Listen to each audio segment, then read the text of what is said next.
오늘은 별로 안 중요하고요. 내일부터가 중요하죠. 네, 그쪽에서 시장 변화 봐야 될 것 같고 그 민주당 쪽에서는 네. 일단 시장을 밸류업 시켜서 정상화시키는 과정 쪽으로 해놓고 네. 그 다음이 하나가 있습니다. 금융 투자 소득세. 네. 한참 그거 가지고 말이 많았죠. 네. 그거를 부과하려기 위해서 이게 시장을 이제 약간 좀 정상화 시켜놓고 그 다음이 절차가 아닐까. 돈을 좀 많이 푸실 것 같아요. 어느 분이 되더라도. 네, 네. 왜냐하면 우리나라 지금 내수 경기가 상당히 안 좋은 상황이잖아요. 예. 그러면 어떤 분이 되시든 간에 제가 봤을 때는 돈 풀 가능성이 높고 지금 우리나라가 받아왔던 코리아 디스카운트에서 어떻게 보면 좀 탈피할 수 있는 요인이 될 수 있기 때문에 상당히 좀 오늘은 뭐 적극적으로 하기가 좀 애매했던 하루 아니었나 싶어요. 대선 끝나고 자 3,000포인트 갈 것 같으세요? 개인적인 의견. 좀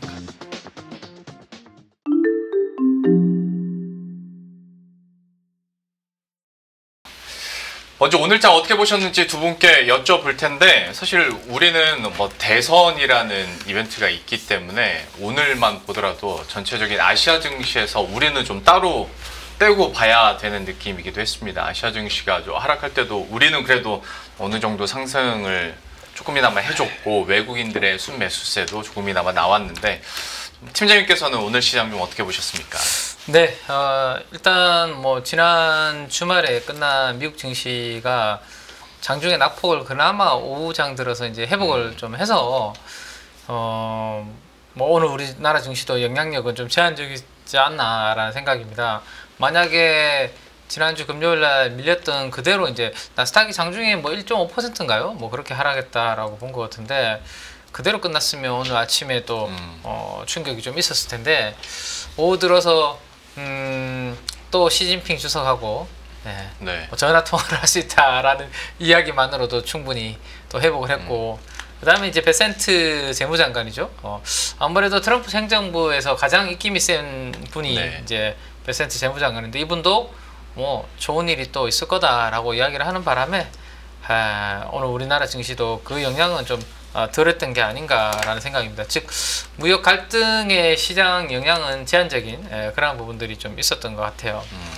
다만 이제 우리는 조금 전에 이제 사회자님께서 말씀해주신 것처럼 내일이 이제 D-Day 아닙니까? 네. 그렇죠? D-Day 전날 지금 뭐 오늘 그동안 많이 올랐던 종목들에 대한 일부 차익 실현이 좀 있었을 것이고 또 그 빌미를 작용한 것 중에 하나가 뭐 장중에 나왔던 소식 중에 뭐 이 배당 소득세에 관련된 분리과세를 뭐 후퇴한다는 등 네. 뭐 이렇게 언론에 약간 자극적인 그런 부분들이 나오는 바람에 보험 은행 중심으로 네. 고배당 하던 금융주 위주로 오늘 좀 조정을 좀 받았던 그러한 하루였던 것 같습니다.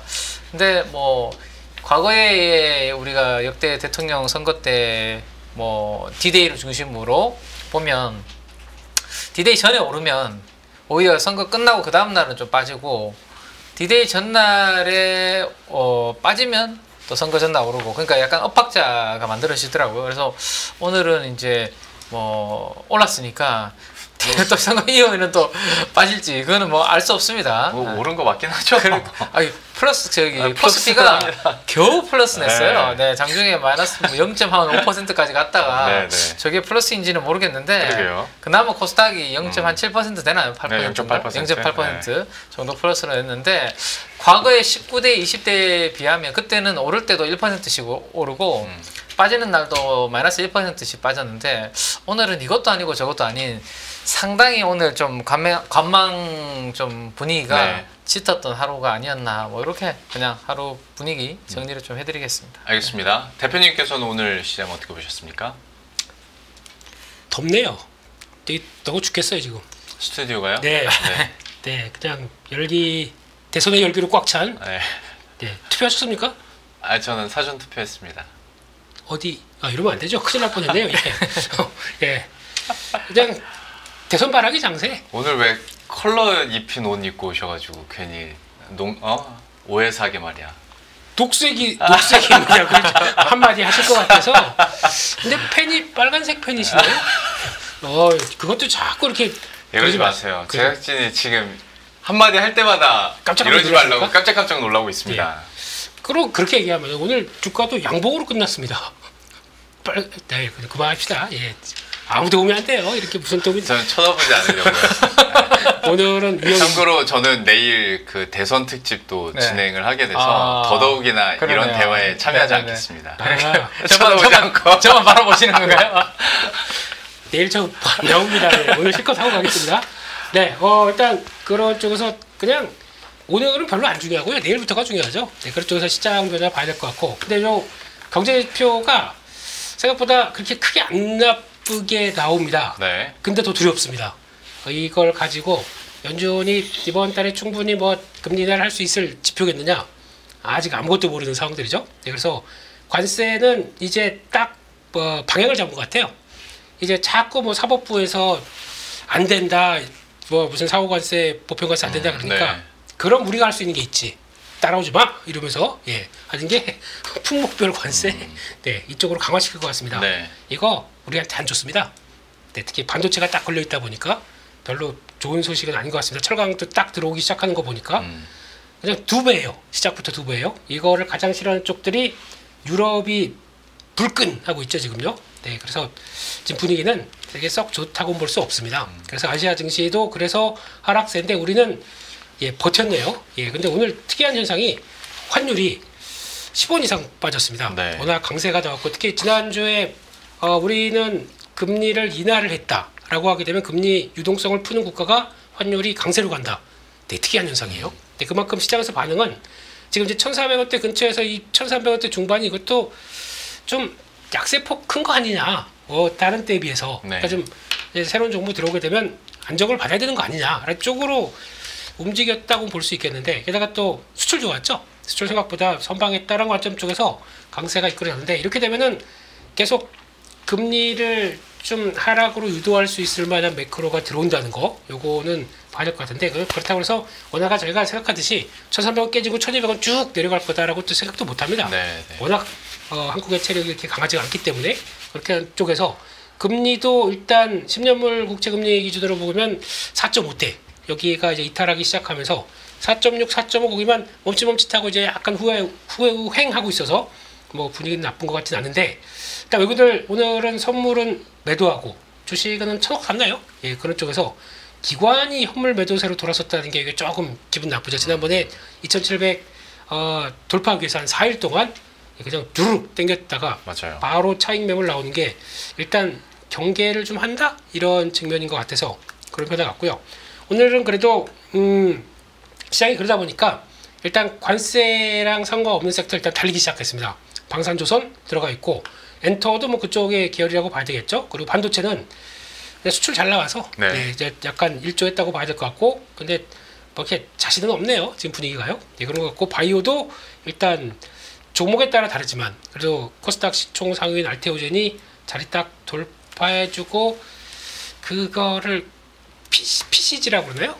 그 특허 무효화 쪽으로 들어가는 이제 머크가 6월 초에 그거를 해서 승인 받기 시작한다 그러면은 알테오젠은 이제 또 날개를 달을 거 아니냐 뭐 이런 얘기 나오기 시작하면서 특허 무효 소송 이거 얘기하는 것 같고 화장품은 네 뭐 많이 말씀드려서 그냥 넘어가겠습니다. 저희는 화장품을 한 서너 번 이슈를 다뤘기 때문에 임용기기는 그때 같은 여파로 봐야 될 것 같고 특이하게 AI 소프트웨어가 움직이더라고요. 오호라 요거 이게 지금 대선이 아니라 카카오가 움직인 다음에 후발적인 움직임으로 나오고 있기 때문에 요거는 이제 조금 좀 봐야 될 것 같습니다. 네. 그래서 그 동향 봐야 될 것 같고 약세는 당연히 관세 블라블라블라 그쪽에서 철강 자동차 맞고 은행 증권은 증권 좀 오르다 보니까 영향을 받는데 은행은 이제 아까 우리 팀장님 말씀하셨던 그 배당 분리과세 관련된 쪽인데 제가 생각하기엔 그렇습니다. 일단 이것도 정치적인 얘기 아니고요. 네. 그 민주당 쪽에서는 네. 일단 시장을 밸류업 시켜서 정상화시키는 과정 쪽으로 해놓고 네. 그 다음이 하나가 있습니다. 금융 투자 소득세. 네. 한참 그거 가지고 말이 많았죠. 네. 그거를 부과하려기 위해서 이렇게 시장을 이제 약간 좀 정상화 시켜놓고 그 다음이 절차가 아닐까라는 생각도 해봤습니다. 개인적인 주장. 제 개인적인 얘기죠. 네. 근데 그렇게 들어오면은 그것도 준비를 해야죠. 저희도. 그러니까 일단 뭐 당장은 아닐 거고요. 네. 근데 먼저 정상화 시키는 게 먼저겠죠. 네. 그렇게 되면은 그 다음부터는 한숨 돌렸다. 거기까지 하겠습니다. 알겠습니다. 그건 나중에 디벨롭하면 말씀드리겠습니다. 거기까지만 해주셔서 감사합니다. 네, 저 내일 안 나와요. 네. 그러면 오늘 시장에 대한 이야기를 하다 보면 당연히 내일 대선 이야기를 할 수밖에 없고, 그럼 당연히 궁금증이 그 이후에 어떻게 될 것인지, 그리고 전략을 어떻게 짜야 될 것인지에 대한 궁금증인데, 저희가 뭐 중후반부에는 항상 이제 종목 얘기하니까 처음에 이걸 좀 여쭤볼게요. 대선 이후에 어떻게 될 것인가? 뭐 아까 팀장님께서는 대선 전에 뭐 오르면 그 이후에는 좀 떨어질 수 있고, 아니면 그 반대의 경우들도 있다고 하고, 근데 또 한편으로 생각하면 지금 우리 현 상황에서 더 최악일 수 있을까라는 생각과, 상법 개정이나 추경 뭐 이런 걸 생각한다면 그래도 충분히 더 상승할 여지는 있지 않을까라는 희망회로도 충분히 돌려볼 수 있는 상황인 것 같은데, 대선 이후에 증시 방향성과 거기에 따른 우리 대응 전략은 좀 어떻게 가져가야 된다고 보시는지 팀장님께서 먼저 한마디 좀 부탁드리겠습니다. 일단은 뭐 사실은 대선 이후에 어느 분이 이제 당선이 되느냐에 따라서 네. 뭐 그 정책 모멘텀은 지속이 될 수도 있고 어떤 것은 쉬어갈 수도 있고 뭐 그렇습니다. 예를 들어서 뭐 이건 예입니다. 만약에 이제 1번 이제 후보분이 당선이 될 경우에는 네. 이제 원전 같은 경우는 글로벌리 이제 원전의 붐이 일어나고 있지 않습니까? 그래서 미국을 중심으로 해서 뭐 원전에 대한 투자를 해야 된다. 그다음에 이제 이번 주말에 대만에서도 제순왕이 이제 대만에 탈원전 했다가는 AI 뭐 시대에 안 된다 뭐 네. 이런 이야기도 하면서 어쨌든 글로벌리 원전 투자인데 국내에서 이제 만약에 그런 결과가 나오면 약간 좀 또 쉬어가는 그런 빌미가 될 수는 있거든요. 왜냐하면 이제 어쨌든 뭐 선거 전에는 이제 그래도 뭐 SMR 쪽에서는 연구개발 이야기는 하셨지만 막상 이제 선거가 끝나고 난 다음에는 또 이제 생각과 또 이제 코멘트가 달라질 수 있는 부분들도 있기 때문에 생각보다 원전에 대해서 이제 이렇게 붐이 안 일어난다면이라는 걱정을 하게 되면 또 시장한테는 이제 한 번에 이제 차익 실현 빌미를 제공할 수 있죠. 근데 이제 어쨌든 큰 그림상으로 이제 국내가 아니라 해외 쪽으로 열리는 시장이면 그렇게 이제 빠졌을 때가 이제 기회가 될 수 있는 이런 부분에 따라서 어쨌든 어느 분이 되느냐에 따라서 좀 힘줬던 공약과 관련된 부분들은 그 이제 기대감을 이어갈 수 있지만 그게 아니면 이제 사실은 이제 새로 뭐 좀 기대감이 하락하면서 빠질 수 있기 때문에 사실은 테마와 관련된 섹터는 이제 결정이 나야 그 다음에 우리가 뭔가 구체적으로 살펴볼 수 있을 것 같고 전체 시장과 관련된 측면에서는 어쨌든 뭐 어느 분이든 간에 우리나라 주식시장에 대해서 긍정적인 이야기를 하셨거든요. 네. 뭐 5,000포인트 이야기도 하셨고 뭐 우리나라 어쨌든 자본시장에 대한 개혁이라든지 이런 부분들 이야기를 하셨기 때문에 사회자님 말씀처럼 그런 부분들이 실질적으로 뭐 추진이 된다라면 지금 우리나라가 받아왔던 코리아 디스카운트에서 어떻게 보면 좀 탈피할 수 있는 요인이 될 수 있기 때문에 지금 주가가 최근에 작년 하락했던 부분들을 좀 회복했음에도 불구하고 코스피 PER은요 9배에서 10배 사이입니다. 포워드 기준으로 PBR은 또 0.8배에서 0.9배입니다. 꽤 지수가 좀 올라왔다라고 느낌은 있지만 그래도 아직 우리가 1배도 안 되고 10배도 안 되는 상황이거든요. 그 이유는 뭐 여러 가지 말씀하셨던 상법 개정이나 뭐 여러 가지 이벤트들 이 외국인들이 또 MSCI 관련해서 뭐 좀 들어올 수 있게 아직도 부족한 그런 환경들 이 부분들이 이제 선거 이후에 개선이 되면 시간을 두고 이제 이거는 증시한테 영향을 줄 부분이고 단기적으로는 사실은 뭐 그 섹터의 그 후보분의 영향을 받을 수밖에 없기 때문에 그 부분은 그래서 오늘 아마 제가 봤을 때는 상당히 좀 오늘은 뭐 적극적으로 하기가 좀 애매했던 하루 아니었나 싶어요. 이게 누가 될지 모르니까 네, 어느 섹터에 강하게 들어갔다가 반대의 상황이 오면 이 머리 아파지거든요. 그래서 시장은 그래서 좀 우리가 최근에 좀 올라왔던 부분을 약간 숭고하게 할 수는 있겠지만 길게 봤을 때는 어느 분이 되든지 간에 이 여의도와 자본시장에 대한 개혁은 좀 진행되지 않을까 이런 부분도 그 다음에 돈을 좀 많이 푸실 것 같아요. 어느 분이 되더라도. 네네. 왜냐하면 우리나라 지금 내수 경기가 상당히 안 좋은 상황이잖아요. 예. 그러면 어떤 분이 되시든 간에 제가 봤을 때는 돈 풀 가능성이 높고 지금 한국은행도 금리 인하 스탠스잖아요. 네. 이번에 뭐 금리 또 내렸지만 한꺼번에 빅 컷을 못한 이유가 부동산 가격을 너무 자극할까봐 그렇게는 못한다라고 했는데 저는 뭐 일치했고 다음에도 계속 내릴 수 있다는 스탠스. 결국 금리 내리고 돈 푸는 방향으로 간다면 뭐가 좋아서가 아니라 돈 가치가 떨어지는 걸로 해서 상대적으로 이제 자산 가치가 가격이, 올라가는 처럼 착시 현상이 만들어지거든요. 네. 그거는 뭐 주식도 그렇지만 뭐 금도 그렇고 모든 자산들이 돈 가치가 떨어지면 이게 올라가는 것처럼 보이는 네, 그런 네. 부분들이 있기 때문에 우리나라 증시도 펀더멘털이 얼마나 개선돼서 좋아질지는 모르겠는데요.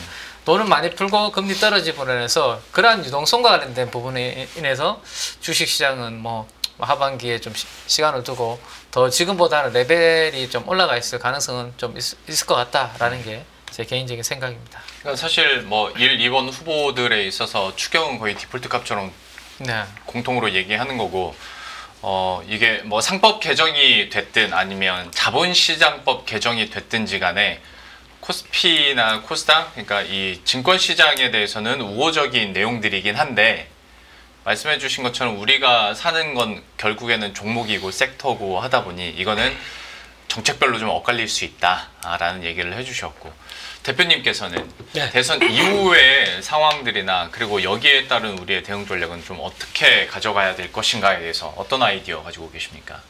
솔직히 그냥 딱 까놓고 네. 방송용 멘트 말고 그냥 생각해 볼게요. 네. 우리 앵커님은 나 이러실 때 떨려요. 무슨 말 하실지. 어차피 내일 또 하실 거 아닙니까? 네. 전 안 해요. 네네. 네, 그러니까 대선 끝나고 자 3,000포인트 갈 것 같으세요? 개인적인 의견. 좀 갈 것 같은데요. 그래요? 아니 뭐 말씀드렸잖아요. 네. 법 개정, 그러니까 상법이 됐든 자본시장법이 됐든 개정도 되고 그리고 올 연말 그러면- 내년 초에 또 진짜로 아까 그 전무님이랑 얘기했었던 WGBI 호재도 있고 그 개인적으로 어느 정도까지 보세요? 우리 앵커님은? 그거는 모르죠. 아이 우리 작가님께서 이렇게 네. 대화를 하래요. 네. 대화를 해서 이렇게 풀어나가라고 하셔가지고 네, 네. 제가 이렇게 훅 한번 들어와 봤습니다. 그래도 유능한 경제 앵커님이면 그런 자기 뷰는 있을 거 아닙니까?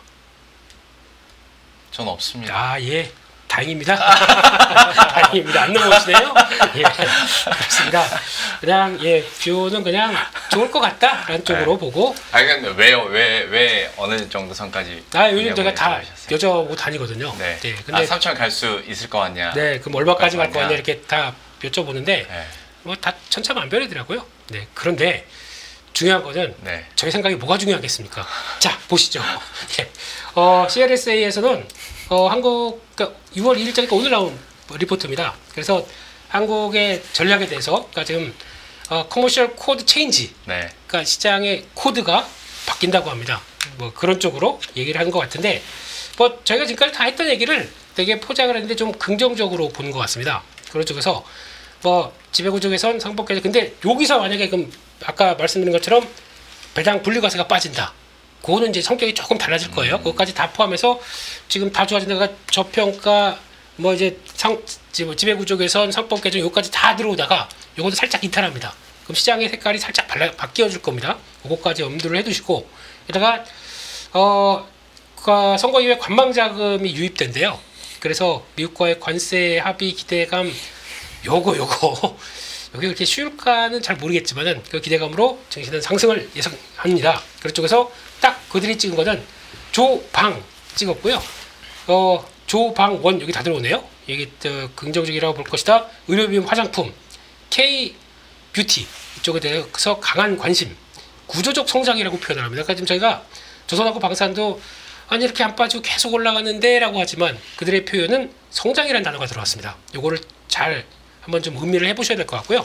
거기다가 보수적인 투자자들도 안 걸리셨어요. 이런 거 딱 들으면 이게 딱 맞춰가지고 해볼 만한데 근데 보수적인 투자자들도 대선 후에 한국 주식 비중을 확대할 예정이다 이렇게 얘기를 하시네요. 근데 여기서 이제 섹터별 투자자 관심도를 보게 되면은 반도체 자동차 한국의 수출의 또 하나의 주력인데 밸류에이션 매력 있지만 촉매가 부족하다. 뭔가 좀 찜찜하게 얘기를 했네요. 그리고 또 조방원, 그거는 뭐 좋게 보고 있다.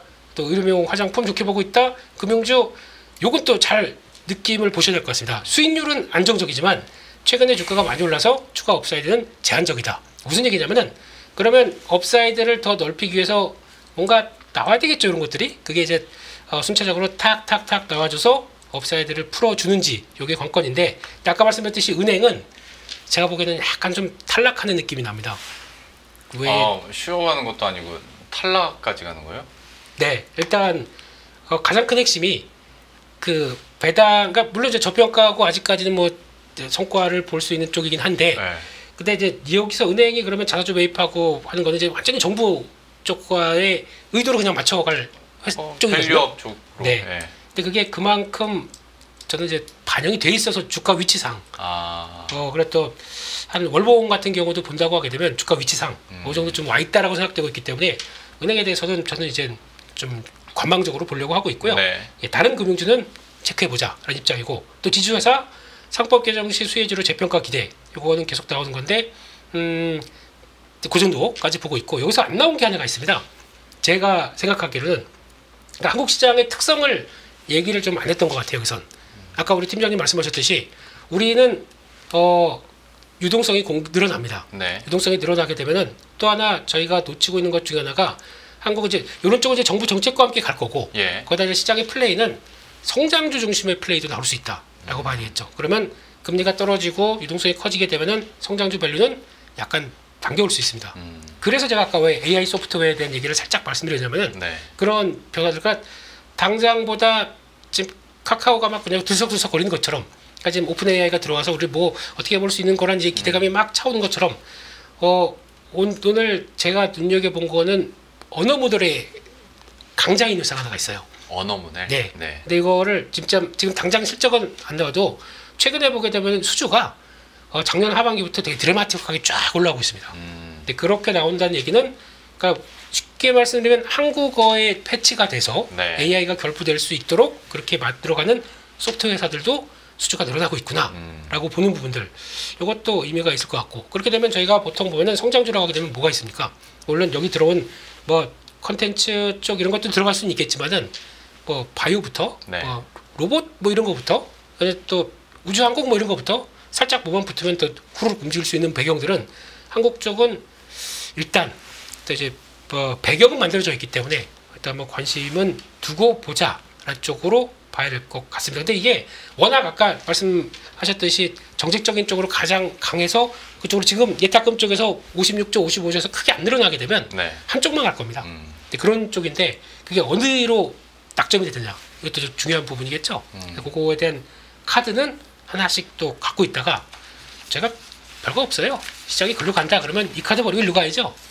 네, 그런 쪽으로 바라볼 예정입니다. 그러니까 사실 새로운 유동성이 공급이 돼야 말씀하신 전반적인 붐업이 되는 건데 그게 아니라면 역시 한쪽 팔아서 한쪽 사는 그런 상황이 될 수도 있기에 종목별로는 좀 차별화해서 세분화해서 전략을 짜야 될 것 같고 또 느낀 거는 아무리 우리가 여기서 뭐 코스피 전망을 한다 한들 기업 실적이나 관세가 또 어떻게 되느냐에 따라서 변수가 너무 크기 때문에 이 부분은 저희가 계속 한번 체크를 하면서 전략도 매일매일 업데이트 해 드리도록 하겠습니다. 우리가 오늘 시장 얘기하면서 그리고 평가를 하면서 수출 지표 얘기도 많이 나왔으니 이것도 간단하게 코멘트만 좀 들어볼게요.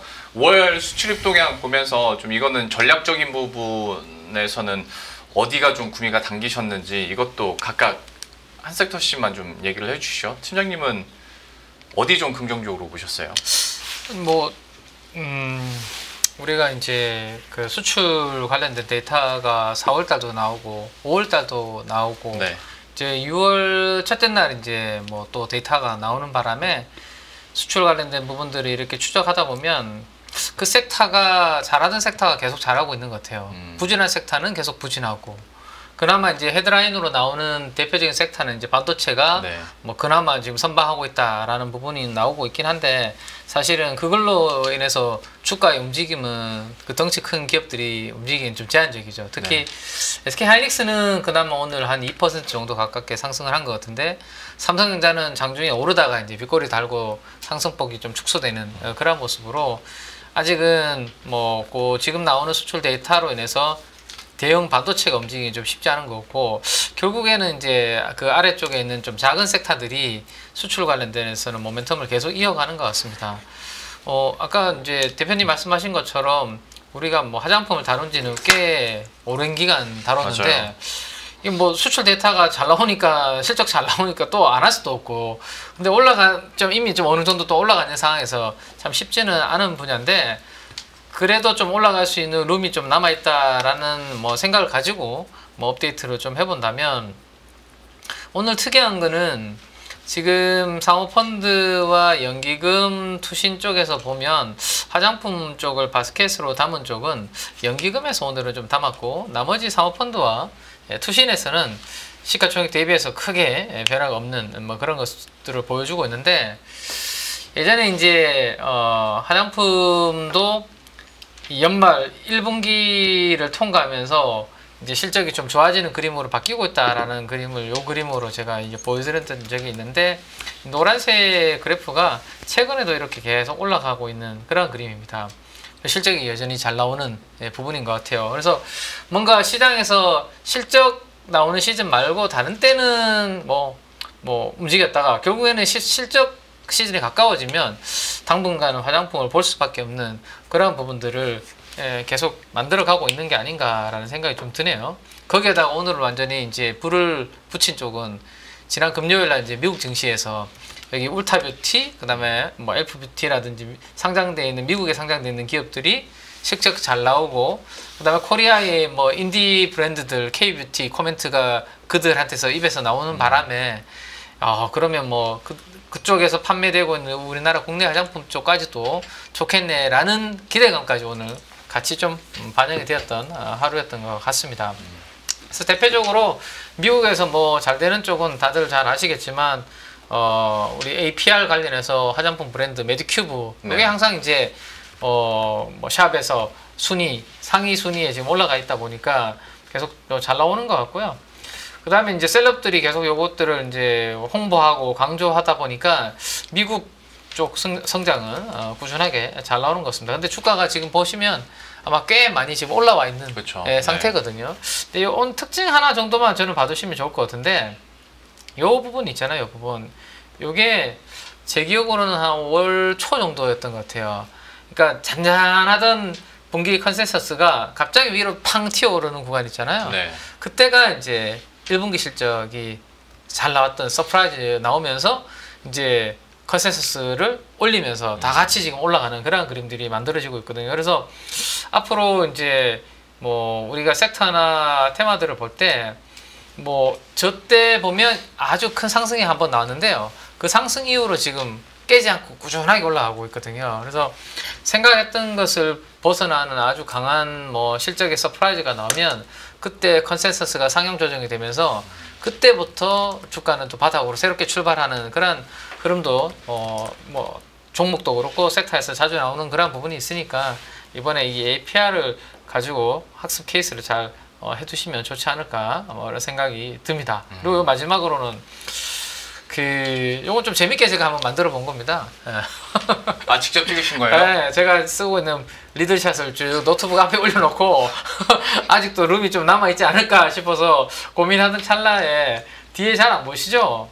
요게 여기 전고점 넘기 전이었거든요. 네. 전고점 넘기 전이었는데 50부터 700까지 PDR램까지 이렇게 꽂히부터 모든 제품을 제가 다 쓰고 있으니 이게 앞으로 한국이랑 일본이 아니라 이제는 미국의 이제 오프라인 매장, 뭐 중국, 뭐 해외 쪽으로 더 간다라면 아직 제가 봤을 때는 성장할 수 있는 룸이 좀 남아 있지 않을까 싶어서 요 제품 뒤에 차트를 해서 전고점을 좀 넘겨야 되지 않을까. 용기 높이로 차트를 형성하시는 그렇죠. 겁니까? 딱 만들어 놓고 해봤는데 오늘 VT도 이제 종가 기준으로는 신고가를 경신을 했는데 이런 것들도 제가 봤을 때는 충분히 지금 분위기에서는 더 올라갈 수 있는 룸은 있는 것 같아요. 그래서 뭐 신규로 들어가시는 분들 입장에서는 뭐 차트 보면 부담스러울 수 있지만 가지고 계시는 분들 입장에서는 아직 실적 시즌이 한 달 정도 남아 있잖아요, 그죠? 6월달까지 남아 있기 때문에 그 기간 동안 기대치가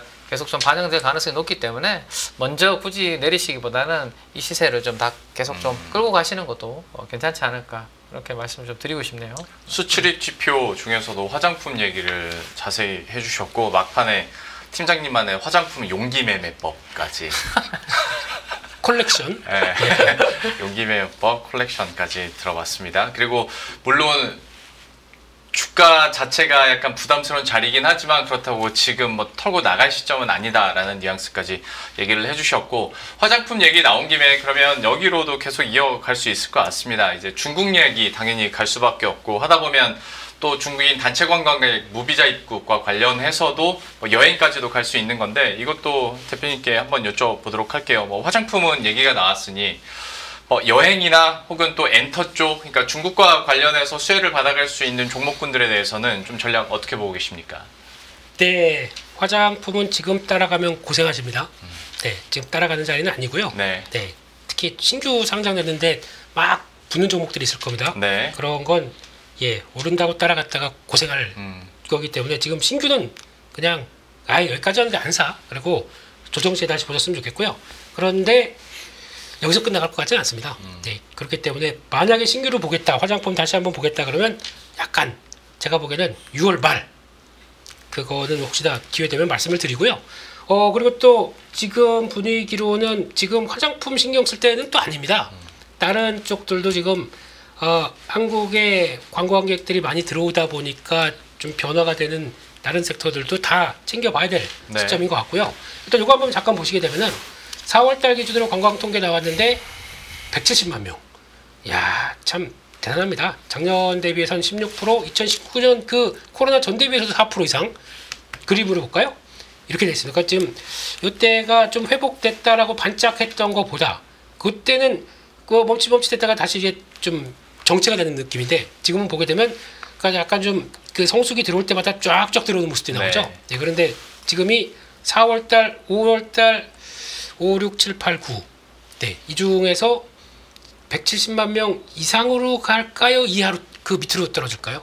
그 날씨나 뭐 또 코로나나 뭐 여러 가지가 있겠지만 제가 보기에는 이것만 유지된다고 하더라도 올해는 당연히 그러면 관광객 확 늘어나는 쪽으로 포인트가 맞춰져야 되겠죠. 네. 그렇게 되고 있고, 그러다 보니까 일단 지금 나오는 대표 그 숫자망이더라도 한국을 가장 많이 찾은 국가가 중국이 제일 많고요. 중국과 일본하고 차이는 상당히 큽니다.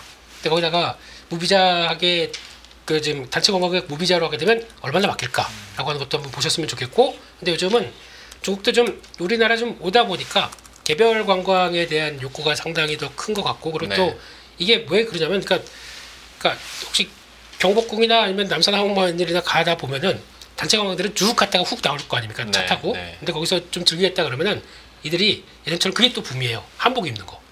네, 그걸 직접 입고 가서 신나게 찍고, 이제 중국 사람들이 또 뭐 하냐면 하나씩 들고 이거 하더라고요. 뭐 왕원까지는지 모르겠어요. 저도 얼굴 찍혔으니까 좀 그러긴 한데. 스마트폰을 들고 뭘 네, 찍는다고요? 뭐 방송을 하더라고요, 애들이. 아. 네, 그 복장을 하고. 네네. 또 보다 보니까 그렇게까지도 참 와서 그런 것도 하나의 체험형도 이렇게 많이 늘어났다. 그런 것들도 예전에도 있었는데 그게 보니까 더 약간 커지는 느낌이 들더라고요. 직접 보다 보니까 그렇게 되는 것 같고, 그래서 이렇게 되기 시작하게 되면 이제 2019년을 비교하는 건 아니라 그 이상으로까지 봐야 될 것 같고, 그러다 보니까 무슨 얘기가 나냐면 주말 사이트 나왔던 얘기 중에 하나가, 그러니까 PF들이 다시 움직이기 시작합니다. 왜 그러냐면 한국에 저희가 보통 5성급, 우리나라에 6성급 호텔은 없죠. 서울에 있나요? 6성급은 못 들어본 것 같은데. 그렇죠. 예, 5성급 정도. 지난주에 5성급 호텔 다녀오셨다고. 6성급 자업조 6성급, 육성제가 아니고 6성급. 아니 그러니까 좀 저보다는 잘하실 것 같아서 6성급은 전못 호텔을 들어봤어요. 잘하시면 좀 그러네 분위기가. 예. 근데 이게 이상한 쪽으로 빠지지 마시고요. 예, 그러니까 요게 네. 끝까지 들으세요. 네, 왜 이렇습니까? 5성급이나 만약에 그 친구 그분들이 이제 와서 그러니까 좀 어차피 즐기러 온 거 아닙니까? 그럼 좀 쓰겠다라고 하게 되면 생각보다 그런 좀 급이 되는 쪽의 호텔이 많이 부족하다는 얘기 나오고 있고, 그러다 보니까 이제 그 상당히 고생했던 PF에서도 다시 움직임 나오기 시작하면서 호텔 이게 반복됐던 얘기예요. 그때 코로나 전에도 막 외국인들 들어오다 보니까 그때 막 또 붐처럼 여행사들이 막 호텔 경영하고 막 그러면서 막 그랬다가 코로나 맞고 또 와르르 했던 경험들이 있다 보니까 한 번 당해서 좀 잘 안 움직여요. 하지만 세팅해 놓은 데들은 지금 놓았죠, 지금요. 그러다 보니까 이것도 이제 변화가 될 것 같아서 혹시나 그 건물을 변화시켜서 왜 또 리모델링해서 막 호텔로 바뀌는 과정들 그것도 또 명도에서 한참 했다가 또 바뀌었다가 또 바뀔 수가 있기 때문에 이제 그런 과정들도 보시면서 지금은 일단 부킹은 그때 금요일이었나 그 목요일날 한번 보여드렸던 것처럼 팍팍 뛰어가고 있습니다. 트립닷컴에서 보게 되면 그러다 보니까 결론은 호텔 쪽도 챙겨보는 거 맞고요. 네 그리고 또 저는 화장품도 화장품이지만 임의용이 계속 좋은 데이터 나올 것 같다. 안쪽에서 임의용 쪽들은 계속 보는 게 맞겠다라고 봐야 될 것 같고 지금 거의 다 고가입니다. 고가인데 고가 가기 전에도 보통 보면 살 기회를 주고 고가를 가거든요. 그러다 보니까 그런 쪽들은 계속 보는 게 맞겠다고 봐야 될 것 같고 또 카지노. 이것도 아직 그분들이 안 오셨습니다. 근데 이미 여기도 많이 오르지 않았어요? 상대적으로 이게 뭐 GKL 같은 경우는 이번에 실적을 봤는데 그 지금 생각보다 약간 좀 파라다이스입니다. 파라다이스 같은 경우는 그 뭐죠? 그 영종도의 스피어? 스피어? 그 미국에서 지금 그 큰 네, 리조트 있지 않습니까? 예, 스피어인가? 네. 인스파이어. 스파이어인가요? 네. 스피어는 그러니까 라스베가스에 있는 거고. 네. 영종도는 인스파이어리죠. 인스파이어. 예, 네, 네, 인스파이어. 예. 거기에 밀린다라고 하면서 약간 좀 그 주춤했다가 만약에 이제 중국인들 돌아오게 되면 그건 또 바뀔 모습이 나오기 때문에 이제 또 약간 돌아갈 준비는 다시 하고 있는 것 같고요. 그런 쪽도 아직 뭐 데이터가 이제 나오기 시작할 부분들이기 때문에 근데 먼저 나와서 찍히는 거는 롯데관광개발처럼 저기 가 있는 거고 그런 이제 차이들도 있기 때문에 그런 것도 봐가면서 일단 이들이 오면서 숫자 바꾸는 과정들에 나오는 섹터들은 계속 보는 게 맞겠다. 왜냐하면 성수기이기 때문에 그건 계속 또 체크해야 될 것 같습니다. 알겠습니다. 뭐 여행 관련해서 카지노 관련해서 화장품까지도 짧게 좀 전략 업데이트 해 주셨고요. 저도 그래서 궁금해서 네이버에 찾아봤더니 우리나라의 호텔 성급은 5성급이 최대랍니다. 그 사이에 또 찾아보셨어요? 야, 저 사람 말이 맞나 안 맞나? 6성급, 7성급은 뭐 마케팅 효과를 극대화하기 위한 성급이라고 보면 된답니다. 저도 궁금해서 한번. 근데 달라요. 만약에 6성급이면은 네. 그러니까 해외에서도 이름이 갑자기 생각 가면은 공항에서 차가 갑니다. 공항에서. 예, 공항에서 내릴 때마다 차가 가서 이렇게 픽업하더라고요. 예, 그런 거부터 이제 약간 좀 서비스가 다르긴 하지만 우리는 아직까지 그런 게 한번 만드시죠, 우리 앵커님. 그러니까 결론은 고급 호텔들에 대한 수요가 부족할 수 있다. 공급이 부족할 수 있다라는 걸로 갈무리하도록 하겠고 이쪽 얘기하다 보니까 사실 뭐 그러니까 수출입 지표로 시작해서 화장품 갔다가 중국인 관광객까지 얘기했고 카지노도 얘기했는데 그러다 보면 또 빠진 것 중에 하나가 이제 이쪽에서 역수출을 할 수 있는 미디어나 엔터 쪽에 대한 관심들도 그리고 당연히 중국 얘기하면 이쪽도 수혜에 대한 기대감들 계속 나오고 있고 더현대 팝업만 보더라도 이런 미디어 엔터와 관련된 팝업이 진짜 어마어마하게 잘 되거든요. 여기도 그래서 한번 얘기는 해보도록 하겠습니다. 팀장님, 미디어나 엔터주 관련해서는 현 시점에서 좀 어떤 전략 가지고 계십니까? 미디어 엔터도 사실은 이거 선거 결과에 따라서 약간 이 섹터도 뭐 결과에 따라 영향 안 받는 섹터가 없네요 지금 그러고 보니까. 어떤 거 물어봐도 다 그렇겠다는 말은 알죠. 네. 근데 진짜 여기는 이제 중국 모멘텀이다 보니까 네. 예, 선거 결과에 따라서 사실은 확 분위기가 또 뜨거워질 가능성도 있기 때문에 그래도 미리 또 공부는 또 해놓고 가야 될 것 같긴 합니다. 크게 이제 세 가지 카테고리 정도에서 이제 섹터들을 좀 보려고 하고 있는데 그 중에 하나가 이제 중국 정체 모멘텀이고 네.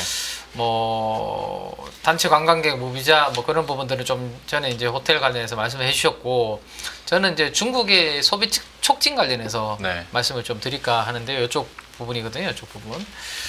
어쨌든 중국이 지금 상당히 경기 부양을 열심히 하려고 하는데 잘 뭔가 살아나진 않고 뭐 기대감은 계속 좀 있긴 한데 뭔가 시원찮게 움직임이 나타나고 있습니다. 그러다 보니까 중국 내에서 소비가 많이 이루어지는 부분들을 보니까 요 왼쪽에서 세 번째 아래쪽에 보시면 여기 연극이라고 돼 있고 이게 신소비라고 돼 있지 않습니까? 짙은 색이. 네. 신소비 쪽이 이렇게 크게 위로 올라오는 게 여기 보이는데 이게 카테고리가 연극으로 돼 있지만 이게 콘서트, 뮤지컬 이런 부분이 이제 중국에서는 이렇게 분류가 되어 있거든요. 예.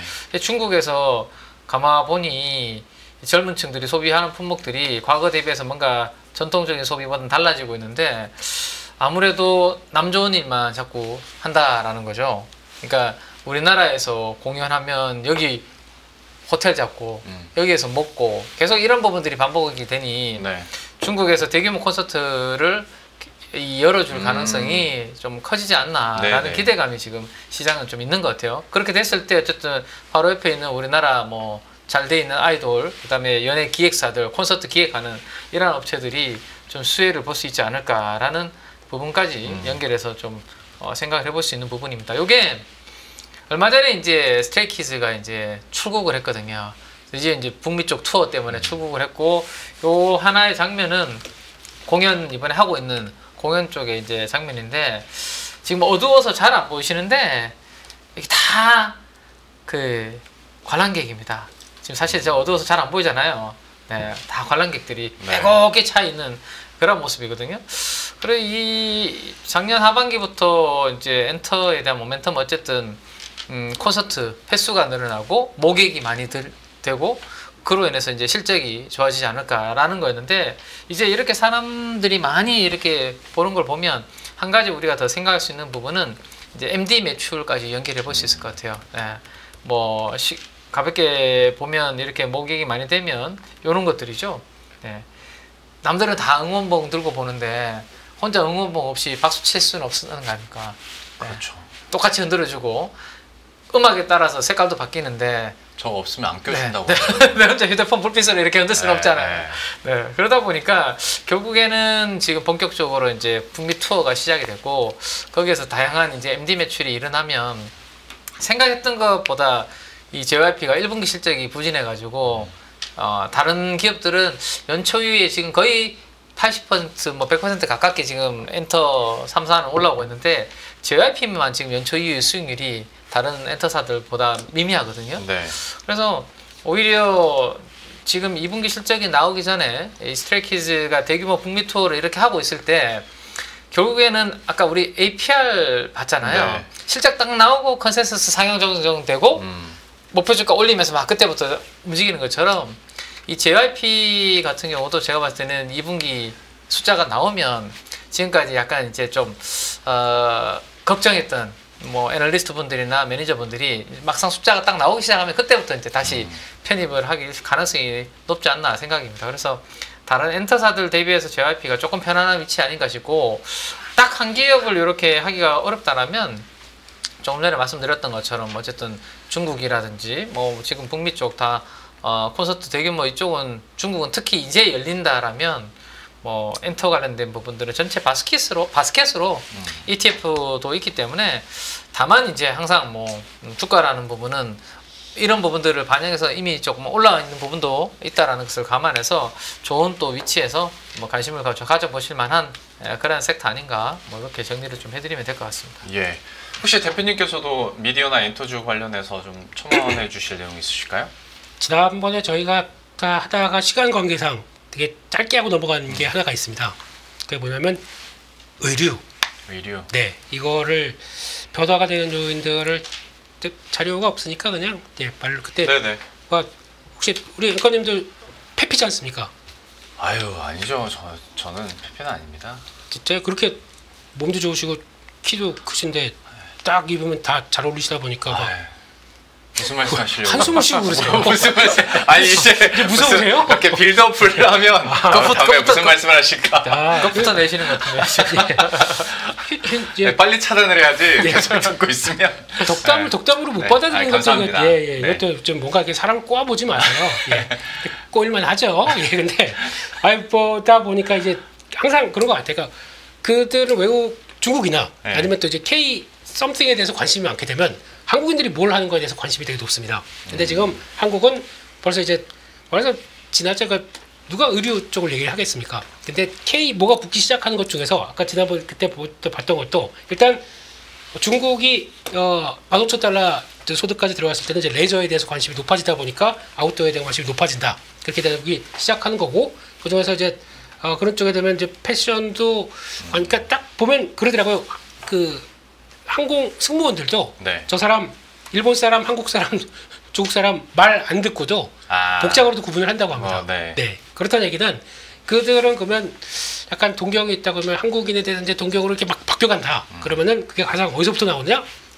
패션에서 영향을 받을 수 있다고 생각됩니다. 그러다 보니까 제가 예전에는 그런 패션 하게 되면 뭐 명동 가서 이런 브랜드 이렇게 보는데 그보다 지금 스트릿 브랜드가 발달되기 시작하면서 저희가 잘 모르는 브랜드에서 제가 지난번에 좀 정리를 해 봤지 않습니까? 네. 그쪽에서 맛땡김 이런 거 아, 맛땡김. 아세요? 아니, 더현대에 있더라고요. 오, 직장이 그 근처라고 그래서 이제 자주 가다 보니까 아니, 진짜 사람들이 그 네. 티셔츠나 가방을 엄청 많이 들고 맞아요. 다니더라고요. 그렇죠. 네. 예. 그러면 그걸 보는 그 좀 이제 따라쟁이들은 딱 어떤 변화가 나올까? 이제 그것도 한번 생각해 보시고 게다가 또 저 젊었을 때 그 왜 그 듀스가 네. 듀스 세대 듀스요. 있어요 그런 아, 알죠, 예, 저도. 그 펄렁이는 옷 입고 막 그 네네. 나를 돌아봐 그대 나를 네. 이거 할 때 그때 막 유행했던 게 바리떼 프랑스와 저보라고 있습니다. 네. 뭘 달라고요? 네. 아 그런 게 있어요. 네. 그 페피면 좀 알아들으세요. 예. 네. 그런 브랜드가 지금 다시 유행하기 시작하면서 네, 그게 하나 레벨업 되는 과정들이 나오기 시작하면서 그들이 그러니까 맨 처음엔 무신사에서 좀 확산되기 시작하는 겁니다. 그런 브랜드들이 나오기 시작하면서 그게 가치들이 변화가 되기 시작하다 보니까 그런 과정들로 봤을 때는 아마 이것도 브랜드화되는 과정들의 하나의 변화라고 봐야 될 것 같고요. 솔직히 이게 어떻게 보면은 저희 화장품도 그랬지 않습니까? 처음에는 뭐 예전처럼 뭐 설화수 이런 브랜드가 아니라 네. 고가 브랜드나 익숙한 브랜드가 아니라 좀 더 퍼지기 시작하면서 그게 하나의 트렌드로 갔거든요. 네네. 그러니까 지금 약간 그 초기 모습이 나오고 있어요. 그래서 거기서 인기를 찾기 시작한다 그러면 분명히 이것도 변화가 될 수가 있기 때문에 그러면 이제 상장하는 회사나 아니면 또 그러면 돈이 모이죠. 항상 그렇기 때문에 그런 과정들이 들어가고 한다 그러면 앞으로 의류 쪽들도 그런 변화가 나올 걸 대비를 해서 조금씩 챙겨보자라고 봐야 될 것 같고 이게 결국에는 만약에 이게 수출로 당장 그러니까 거기 뭐 중국에 진입한다든가 아니면 해외 진출하지 않는 이상은 일단 그들이 와서 한국에서 쓴다 그러면 한국에서 매출이 확 늘어나는 게 나올 겁니다. 그럼 내수겠죠. 그런 변화가 나오는 것들 브랜드는 체크를 해봤다가 예 한번 대응을 해보시는 걸로 그렇게 봐도 될 것 같습니다. 네. 하실 말씀? 네, 아니 뭐 저는 이제 그 의류 쪽도 좋고 그다음에 그 컨텐츠 네. IP 쪽 예, 예. 이 그러니까 중국이 아까 소비가 좀 달라지고 있다라고 네, 했잖아요. 그러니까 우리나라도 20, 30대 우리 젊은 친구분들이 뭐 집값도 비싸고 교육비도 많이 드니까 결혼 잘 안 하려고 하는 그런 네. 분위기에 있어서 근데 중국도 마찬가지라고 합니다. 그래서 가심비라고 뭐 유행을 한대요. 그러니까 어차피 한번 사는 거 내가 좋아하는 거에 돈 벌어서 그냥 확 쓰고 그렇게 살겠다라는 건데 그러다 보니까 이제 좀 약간 캐릭터 같은 것들도 저는 요즘 버릇이 그 많은 분들이 가방 메고 다니는데 네. 어떤 캐릭터 달고 다니시는지를 유심히 좀 많이 보고 키링. 있거든요. 예, 맞아요. 예. 이 중국에서 이거 아마 팝마트 기업들 다 아실 텐데 요즘 핫한 거. 저도 신기해서 제가 옆에 카드 뉴스까지 제가 한번 만들어 본 거예요. 이거. 아, 그래요? 예. 라부부라고 혹시 아십니까 이거? 아, 전 모르겠어요. 아 모르세요? 네. 아 이게 좀 이빨이 요거 톡 튀어나와가지고 우리 집에 있는 애기들은 조금 무섭다 뭐 이렇게 이야기하는데 되게 근데 인기가 많거든요. 이게 근데 지금 에르메스 가방 앞에 이렇게 다 올려놓은 이유가 에르메스는 돈 주고 살 수 있지만 이 캐릭터 인형은 좀 돈 주고 사기 어렵다라는 분위기 정도로 귀하다. 왜냐하면 내가 원하는 게 아니라 뭐 여러 가지 종류가 이게 뭐라 해야 되나 랜덤으로 이게 나오거든요. 그러다 보니까 내가 원하는 종류를 사려면 계속 이걸 사야 돼요. 예. 근데 저는 그런 성향이 아닌데 꽤 엄청나게 그런 수요가 있다라는 거죠. 예. 그래서 에르메스는 뭐 이렇게 비교를 해놓은 SNS 상에 있어서 저도 재밌어서 가져봤는데 제가 이런 소비를 안 하다 보니까 네. 그러니까 저도 몰랐어요. 그죠. 네. 우리는 이렇게까지는 아닌데 근데 제가 SAMG 엔터 있잖아요.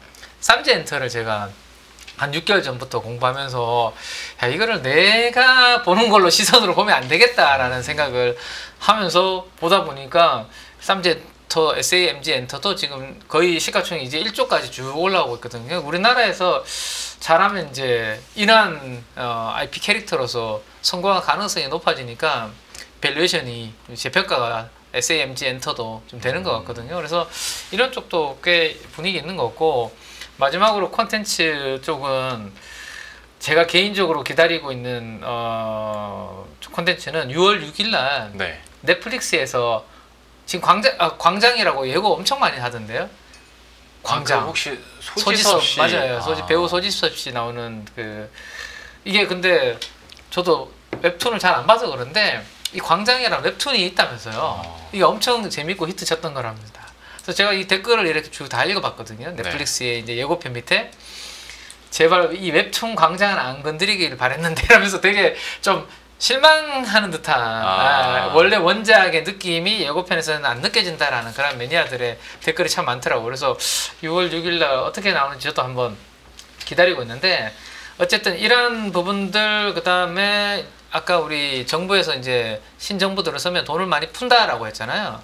근데 이제 광고 쪽이 이제 경기가 안 좋아서 집행이 잘 안 돼서 1분기에 뭐 적자 나기도 했었는데 SBS 같은 경우는 넷플릭스가 뭐 오징어 게임, 뭐 광장 이런 뭐 인기 컨텐츠들이 계속 앞으로 이어지고 거기에 구작부터 앞으로 신작까지 계속 이제 SBS는 거기에 공급하는 그런 부분으로 가니까 미디어 쪽에서는 또 SBS 같은 쪽도 기관 투자자들 쪽에서 관심이 꽤 있는 것 같더라고요. 네. 그래서 그렇게까지 한번 연결해서 또 저 휴일에 한번 보시면 재밌지 않을까 싶습니다. 예. 저는 SAMJ 엔터 한 번도 검색을 안 해보다가 지금 봤는데 어마어마하게 올랐죠. 올랐네요. 예. 실제 발표하고 난 다음부터 막 와. 만 원대였던 올 초에 만 원대였던 게 지금은 78,000원. 그 애기 어린 자녀분들 있는 부모님들이 네. 그 파산핑이라고 이야기하잖아요. 네네. 저기, 예. 그럴 때 저 주식을 좀 같이 사면서 애기들 후회를 많이 하시는 분들인데 그렇게.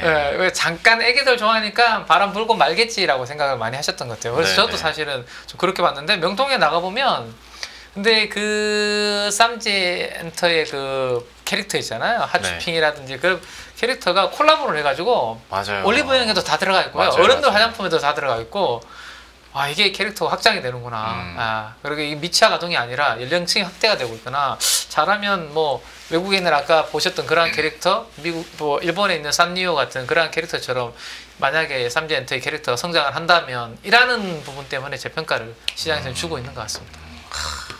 저희 애가 아들이어가지고 하츄핑 이 SAMG 엔터를 살 생각을 못했네요. 거기도 있습니다. 포켓몬 카드밖에 안 줘. 그 우주 안 그 뭐 하나 있는데 그 SMG에 들어가 있는 거 우주 그 변신 로봇 하는 그것도 있을 거예요. 아마 좀 조만간 좋아하게 될 겁니다. 한번 조만간 좋아합니까? 예, 한번 느껴보세요. 그런데 지금 그러기엔 사셔야 너무 많이 되는 거 아니에요? 너무 많이 올랐네요. 그러기에는. 지금이라도 사셔야 되는데. 장난감을 사서 5종 세트 사고 네. 바로 시즌 2 나옵니다. 네. 또 사야 되고 그렇구나. 그 느낌을 한번 진지하게 고민해 보겠습니다. 이 종목 몰랐었는데 어마어마하게 올랐네요. 의류 쪽, 그 다음에 어떤 IP와 관련된 쪽까지 얘기를 해주셨으니까 또 참고가 되셨길 바라겠고요. 그 다음에 대표님께서 그 미국형 컨테이너 물동량 추이 자료 준비하셨다고 들었습니다. 이거 관련해서는 어떤 투자 아이디어 갖고 계시길래 준비하셨어요? 이거는 초반에 그냥 그것이 매크로 얘기하다가 잠깐 보려고 했던 건데 예. 뭐 따로 떨어지는 건 아니고요. 네. 예, 요거는 이제 앞으로 걱정이 되는 거죠. 예, 무슨 얘기냐면은 그러니까 TU로 개선됐기 때문에 물동량입니다. 네. 말 그대로. 예. 중국에서 미국으로 가는 거 확 꺾였습니다. 지금 5월달 그러니까 무슨 합의를 했다고 하는데 왜 더 안 살아날까요? 네, 그렇게 돼 있고 한국에서 미국도 이번에 수출 동향 보게 되면 꺾였죠. 마이너스 8% 정도. 예, 수출이 꺾일 정도면 물동량도 꺾입니다. 베트남에서 미국도 꺾입니다. 단 하나, 대만에서 미국만 살아나고 있어요. 그렇다는 얘기는 이거는 AI 관련된 쪽에서 여러 가지 서버, 부품 이쪽 단에는 그래도 살아있구나. 그거 빼고는 나머지 다 이런 패턴으로 나옵니다. 이게 지금 그러면 자, 아까 왜 6월 말을 말씀드리냐면 7월달 이 상태로 그대로 가기 시작하게 되면 관세 뭐 이랬다 저랬다 뭐 협상 안 나오고 이랬다 저랬다 하게 되면 7월 9일 7월 초쯤 가게 되면은 그 연장했던 관세가 딱 이제 복원되는 그런 식입니다. 근데 아무것도 안 돼 있고 지금 뭐 중국과의 관계나 뭐 이런 것도 잘 안 돼 있고 그러면은 과연 시장이 어떻게 될까? 그거에 대해서 살짝 고민을 해보게 되면 일단 변동성은 6월 말쯤에 커질 수가 있기 때문에 그 관련된 거 보자. 그리고 특히 이거 가지고 좀 요즘에 SCFI라고 해서 운임지수가 좀 올랐다고 얘기는 하더라고요. 네. 그래서 한 30% 저점 대비해서 올랐다라고 얘기는 하는데 이 동향 보고 있으면 물동량이 다 꺾이는데 이게 지속될 수 있을까라는 쪽도 한번 고민을 좀 해보셔야 될 것 같습니다. 그렇게 되면은 아마 거기서 신호가 다시 꺾이는 쪽으로 나오기 시작하고 변화가 나온다라고 했을 때는 일단 이제 살아나지 못하게 된다라고 하게 되면 이거는 또 결국은 그거죠. 이런 상태로 쭉 가다가 협상 뭐 변화가 없게 되면 여기서 만약에 주재주문을 해서 물건을 쫙 깔지 않는 이상은 또 물건이 없어요. 네. 미국에서는. 그러면 7월 4일 이제 독립기념일부터 네. 여름휴가 들어오는데 네. 미국인들이 어떤 생각을 할까? 이것도 고민을 좀 해봐야 되겠죠. 그렇죠, 맞아요. 그 네. 얘기 많이 했었죠. 그렇죠. 그렇기 때문에 이게 지표로 나오기 시작합니다. 음. 그렇죠. 그래서 일단 물동량이 안 된다. 이거를 좀 고민해 보시면서 만약에 지금 드라마틱한 변화가 6월달에 나오지 않는다. 준비는 좀 하셔야죠. 거기까지입니다. 그리고 이래저래 하다 보면 또 이제 소비 시즌 되는 거잖아요. 연말 소비 시즌까지 뭐 그곳까지 간다면 어떤 관세나 지금의 협상에 대한 불확실성들 그리고 컨테이너 물동량 추이도 보시면서 이게 비단 뭐 해운이나 뭐 물량 쪽뿐만이 아니라 전반적인 시장 상황이나 분위기를 가늠하시는데도 좀 도움이 되지 않을까 싶습니다. 자료 잘 봤고 팀장님께서 준비하신 자료 중에서는 국제 해양방위 산업전 얘기가 있더라고요. 이거는 네. 어떤 포인트인 거예요? 지난주에 이제 부산 백스코에서 예. 이 산업전이 열렸어요. 해양 방위 산업전이라고 해서 마덱스 다녀오셨어요? 다녀왔죠. 네. 팀장님은 그런데 잘 다녀오시는 것 같아요.